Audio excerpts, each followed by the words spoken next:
Πώς σε λένε? Δημήτρη. Πέση.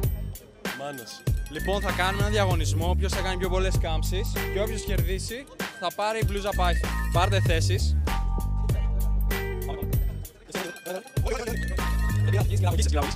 Λοιπόν, πάμε. Μία, έλα. Δύο. Όχι, δύο. Πάμε. Τρεις, ωραία. Τέσσερις. Πέντε. Πάμε. Έξι.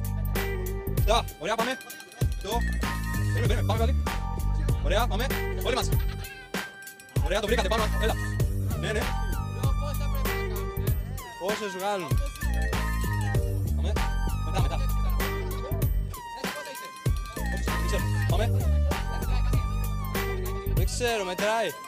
Έφυγες. Πάμε. 20, δεν ξέρω. Πιο κάτω. Έλα ρε, πάμε κάτω. Πέσε. Πάμε. Αν θες και εσύ μπλούζα Python, θα έχεις 10% έκπτωση με το Camps 10. Οπότε μπες στο site και βάλε το δικό.